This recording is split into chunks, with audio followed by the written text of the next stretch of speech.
Our battle is only getting started. This was the line that the author of Attack on Titan, Isayama, left us with last year, in 2021 when the story concluded. Today we're going to be discussing the likelihood of an anime original ending for Attack on Titan. I dub this theory the Attack on Titan alternative, or for short, OTA. I'm not the author, so take everything with a grain of salt. Now I want to take this opportunity to apologise for last year when I released a video that convinced quite a lot of people that the story was going to end in a very certain way, when it really didn't. However, it's not over yet. Don't get your hopes up, but I'm going to do what I do best, and that is to construct the greatest goddamn argument for an Attack on Titan anime original ending that you have ever heard. So the manga ending being different to the one we're going to get in the anime potentially. So without wasting any more time, I think we should get into the video. Now there's no better beginning than the very conception of a story that we'd all come to know as Attack on Titan.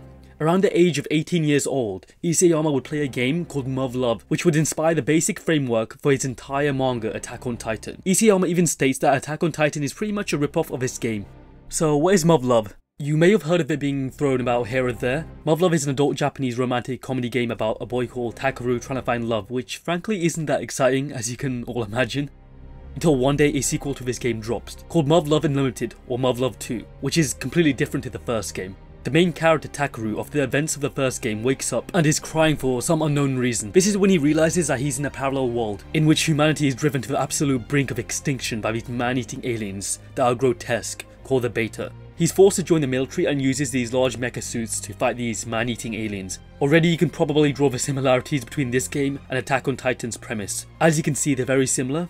Muv-Luv Unlimited or Muv-Luv 2 has 5 different outcomes depending on how you play the game, the decisions you make, and the love interest you choose, giving you complete freedom almost, is what you're made to think. Although there's 5 different endings, they all share a commonality. Now at the end of the story, Takeru fails and most of humanity dies. Billions of lives are lost, and Takeru left on Earth to die. Takeru has a daughter, and the aliens known as the Beta, who are thought to be eradicated, unfortunately survived. The outcome was completely unavoidable, giving you the illusion of free will. Takeru can't accept any of this. He couldn't accept that any of this was set in stone, that his actions were ultimately meaningless. He found himself powerless to change anything, and change the outcome like a loser in his own words. And there the story ends. I'm sure all of this sounds familiar, because it's almost identical to the ending of Attack on Titan. Now I want you to understand how Isayama felt after the events of Muv-Luv Unlimited. He must have felt robbed, hurt, and many other fans also went through the same experience. Many fans of the game thought there was going to be a sequel to resolve all of this, however nobody believed them. Many Attack on Titan fans can also relate because Eren almost ended up this loser as well. And it wouldn't even be far-fetched to say that Eren was a loser, since his plan did fail, and the guidebooks unfortunately reveal very sadly that Eren let himself be killed. He gave up. The same as Takeru, he didn't have enough will to continue. It was all set in stone. When asked, Isayama said that his ideal character is somebody who does not lie. From a story's circumstances, to lie means a character twisted his original will or resolve. I find the most appealing those who operate according to their own resolve, as well as those who, as metafiction would say, rise up against the entire world. On the contrary, I feel the characters who become pawns to their own storyline are unattractive. Often the main character will give up on their original goals due to the story's development, so those who stand opposite of him or her can become more fascinating. So this meta-commentary tells us that Isayama is completely aware that Eren has become a character that he completely dislikes. Eren even creates facades, something he despises completely. I believe all of this was intentional, it has to be, because Eren is the same as Takeru. One day the sequel to the second game drops, the third game, Muv-Luv Alternative. Now very importantly, it should be noted that this third installment was a game that Isayama was inspired by, not the earlier ones, this one in particular. In his sequel, Muv-Luv Alternative or Muv-Luv 3, Takeru wakes up 3 years after the beginning of the last game to find himself back in his room, waking up crying. Although he thinks that his failure was all just a dream, he soon feels that something is wrong, and leaves the house to find that he's been sent back in time to the beginning of the events of Unlimited. Unwilling to accept the events at the end of Unlimited, he has a shot at redemption. A second chance to fix things. He decides to follow a different plan in order to save humanity, one that requires the sacrifice of all of his friends. And in a gutting ending, he finally learns that he was actually trapped in a time loop. He also learns that he fell in love with different women in each timeline and is told exactly why he was trapped in this loop in the first place. Now I'm not going to ruin the rest of the ending for you, you can go play it yourself. However, it's more of a bittersweet ending, I guess. Unlike previous games, there's only one ending and one route in Alternative. At least now fans understand why, and are mostly satisfied. After the end of his game, Isayama stated that he felt that the creator of his game was trying to kill him, almost like he had malicious intent towards him, and that game had an everlasting effect on him. He was surprised how far the creator of his game had pushed himself, and how meticulous he actually was, inspiring him to make Attack on Titan. A story that he made with a framework based off this.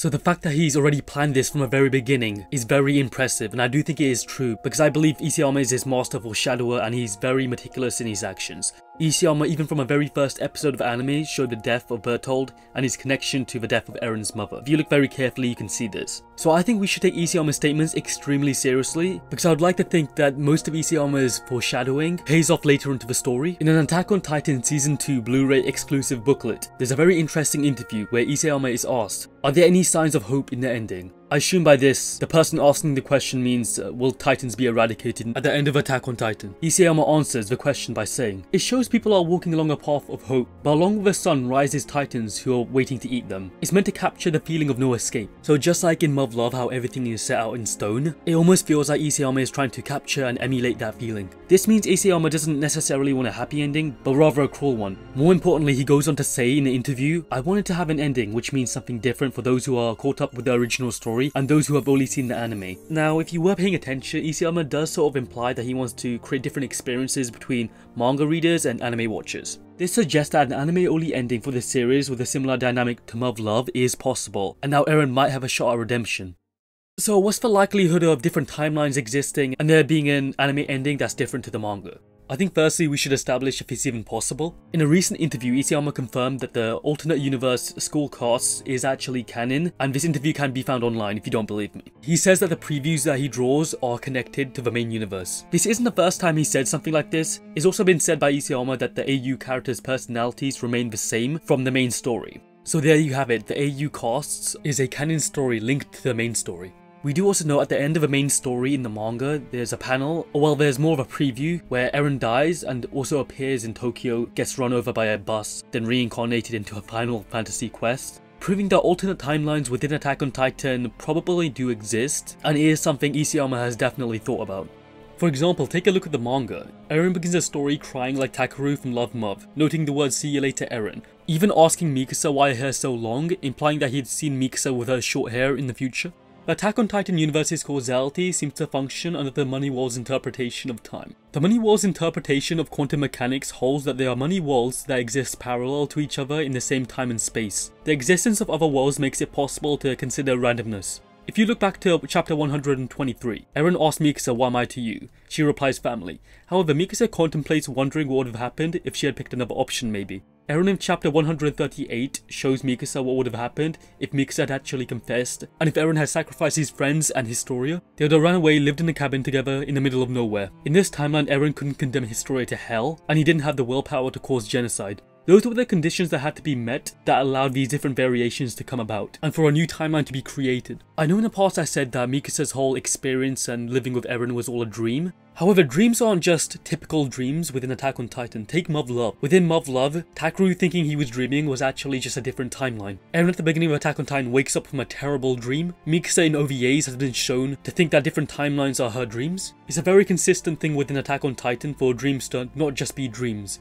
So using all of this, I'm led to believe there are different versions of Eren, based on the decisions and interactions that he has. Just like Muv-Luv, it's almost like a game, where there's different outcomes depending on what you pick. In Muv-Luv, Takeru in his different timelines falls in love with different women. He questions how this is possible, since surely he can't love all of them, he has a type, right? But it's explained that there are infinite outcomes and possibilities, so he did in fact love all of them, being different in each of the timelines. So if Isayama did truly rip off Love Muv, maybe the Money Wall's interpretation is how the Attack on Titan timelines function. Perhaps the AU cast's universe is one where Ymir Fritz was never born, and the Titans never came about. To me, the Paths tree looks like the Money Wall's interpretation of a tree branching off. The Paths tree represents the timeline branching. There may be a core timeline, but I think it can split and deviate. Remember, this tree is inspired by Yggdrasil from Norse mythology. In Norse mythology, it is a mighty tree whose trunk is a geographical center of a Norse cosmos. It connects everything together, all 9 realms together. Its branches and roots connect various parts of the cosmos to one another too. So it does kind of link into Norse mythology as well, I guess.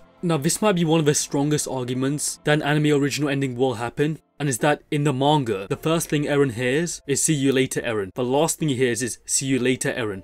This is completely removed in the anime. So this may mean that in the anime he doesn't die, Mikasa doesn't kill him, and she doesn't say "see you later." I think that is a key difference in differentiating the timelines. And it's funny that the idea of timelines is brought up here, since in a recent Attack on Titan event that happened roughly I think a month ago, the sound director notes that the voice actors are talking about an anime original ending, but he's not exactly sure why. They're just rumors that he's hearing. It should be noted that the voice actors already know what the ending is. They must have been told at this point.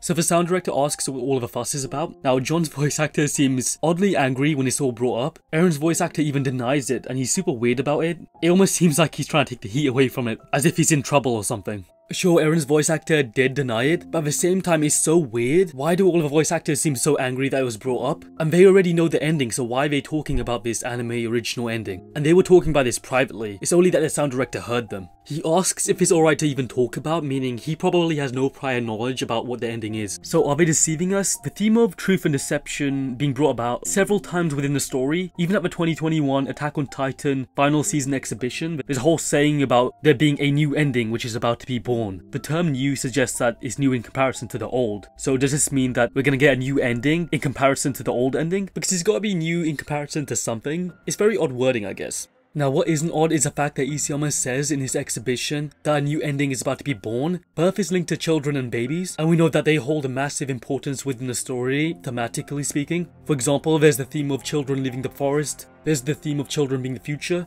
there's a theme of children surpassing their parents. Within the same exhibition, we see a sequence of lyrics within a video followed by a frame of Grisha and Carla holding this blonde-haired baby. Now, I'm pretty sure it's a girl. I know we've been in this situation before, but I'm pretty sure this time around it actually is a girl, since because the baby is wearing a pink onesie, I really doubt Isayama would show Eren wearing a pink onesie. And it should be noted that the hair color of the baby is blonde, so it's not brown like Eren's hair. However, a lot of people argue maybe it's a lighting that's distorted the hair color of Eren. If this was actually the case, surely the lighting would also distort Grisha and Carla's hair, since they literally have the same hair as Eren, the hair color being brown. So now that we can confirm that this baby isn't Eren, why would Carla and Grisha be holding this baby? There must be a connection between this baby and Eren, and this baby must be linked to the ending, as implied by the lines that I brought up earlier. I'm sure you guys can guess that this character of this baby may be linked to the character of Ymir and Eren, and in my original hypothesis, I did hypothesize it was the child of Historia, as a lot of you might know. This might actually relate into the idea of Takeru, the main character of Love Love, also having a child within the second game, Unlimited. Now let's not dwell on that too long.